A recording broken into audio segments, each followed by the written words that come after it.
Right, so I got a problem in my engine. I rebuilt it 7 years ago but never used it.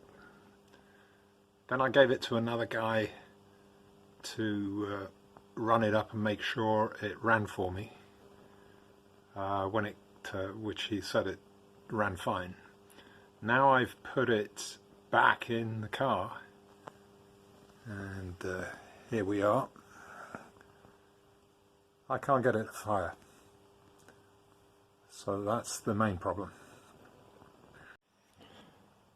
What happens when we turn it over, even though the battery is charged, and I've had jumper cables on it, the engine will turn over like once and then rock to a halt as if the timing is completely out.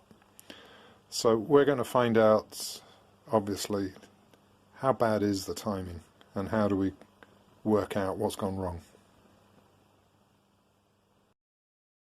Right, so let's actually turn the let's wait for it to focus. Right, so let's turn over and see what happens.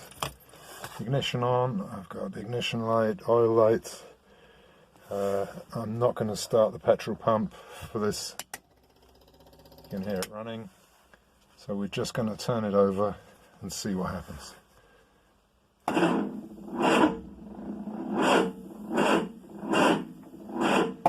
So really not a very successful attempt, and it's pretty much the same even when I put jumper cables on. It's almost as if the engine's trying to fire before it's reached top dead center, and it's like pushing back. So we need to find out what the real timing is on this car. Obviously with Roots engines, very easy to get the distributor timing wrong. Now the engine's back in the car, I really don't want to take the distributor out. I want to correct this by twisting the distributor or putting the HT cables in different outlets on the distributor cap.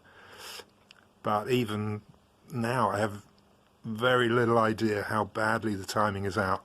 So I put neon flashers on each of the spark plugs, and I'm going to turn the engine over by hand, watching the rockers to see at what point they fire, and then we'll get a light on the crank pulley timing and see at what point that's firing. You can see down on the crank pulley I've got a ratchet, and I'll be turning the engine over by hand while I watch the tappets and the sparks. Right, so I turn the engine over. It looks like both number 1 valves are shut, and if I just twist the distributor, there we got a flash.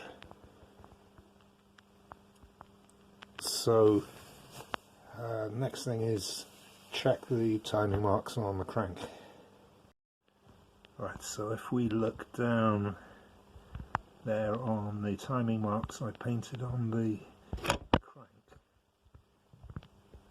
each one of those should be 5 degrees. So we've got 2, 3, 4, 5, 6, crikey. 1, 2, 3, 4, 5, 6, 7, 8, 9, 10, 11 times 5. We're firing at about 55 before top dead center, so that is one of the reasons why we've got a problem. So I need to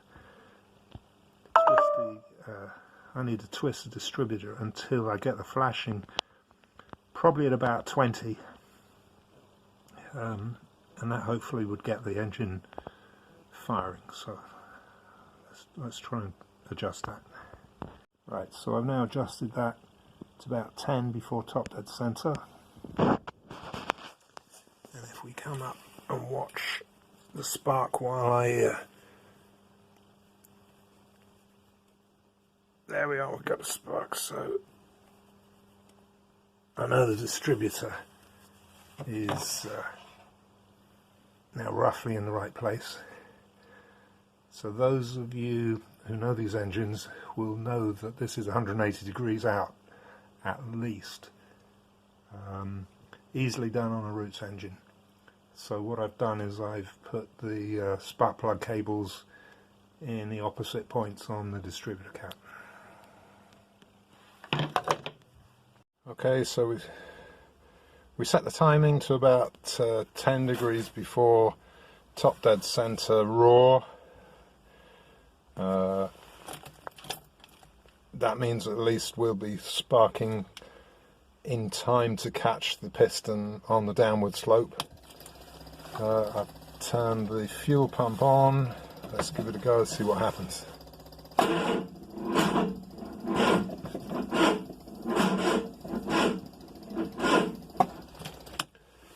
Seems better.